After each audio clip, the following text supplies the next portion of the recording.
Hi வாங்க நம்ம இன்றைக்கி சண்டே ஸ்பெஷல் ரெசிபி பார்ப்போம். கறி வடை. ஃபஸ்ட்டு வெங்காயம், பச்சை மிளகாய், கொத்தமல்லி, இஞ்சி, பூண்டு எல்லாமே ஃபைனாக சாப் பண்ணி எடுத்துக்கலாம் சாப்பரில். சிக்கன் 1/2 kg நான் மின்ஸ் பண்ணி எடுத்துருக்கேங்க. சாப்பரில் தான் நான் மின்ஸ் பண்ணியிருக்கேன்.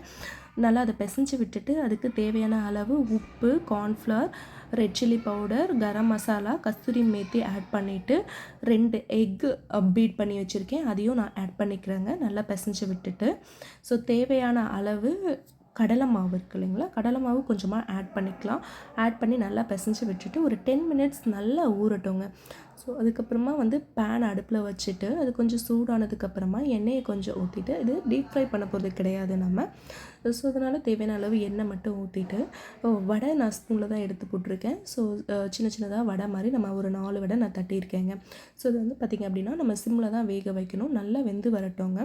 ஸோ இங்கே பார்த்திங்க அப்படின்னா எனக்கு 4 வடையாக போடுறது ரொம்ப டைம் ஆகுற மாதிரி எனக்கு ஃபீல் ஆச்சு.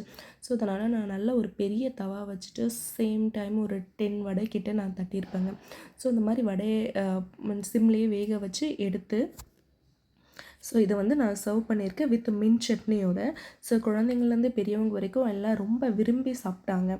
சிக்கன் சாப்பிடாதவங்களும் ரொம்ப ரசித்து சாப்பிட்டாங்க. அதை பார்க்கவே நமக்கு ரொம்ப ஆனந்தமாக இருந்தது. ஸோ அதனால் நீங்களும் இந்த ரெசிபி உங்கள் வீட்டில் ட்ரை பண்ணுங்கள். எல்லாேருக்கும் கண்டிப்பாக பிடிக்கும். ஸோ மின்ட் சட்னி சிம்பிள் தாங்க. மின்ட் சட்னி ஒன்றும் இல்லை, க்ரீன் சில்லி, மின்ட்டு, கொத்தமல்லி, இஞ்சி, ஒரு பல் பூண்டு, அதுக்கப்புறமா ஐஸ் க்யூப்ஸ் போட்டு தேவையான அளவு உப்பு போட்டு நல்லா மிக்சியில் அடித்து எடுத்துக்கிட்டு கொஞ்சமாக தயிர், எலுமிச்சைப்பழம் விட்டு நல்லா மிக்ஸ் பண்ணி எடுத்துக்கிறோங்க. சரிங்களா? ஸோ நம்ம அது கூட சர்வ் பண்ணி சாப்பிடும்போது நமக்கு ரொம்ப பிடிக்கும். உங்களுக்கு இந்த ரெசிபி பிடிச்சிருந்தது அப்படின்னா ஃப்ரெண்ட்ஸுங்களுக்கு ஷேர் பண்ணுங்கள், சேனல் சப்ஸ்கிரைப் பண்ணுங்கள், லைக் பண்ணுங்கள், கமெண்ட் பண்ணுங்கள். நீங்களும் செஞ்சு பார்த்துட்டு எனக்கு கமெண்ட் பண்ணுங்கள். தேங்க்ஸ் ஃபார் வாட்சிங்.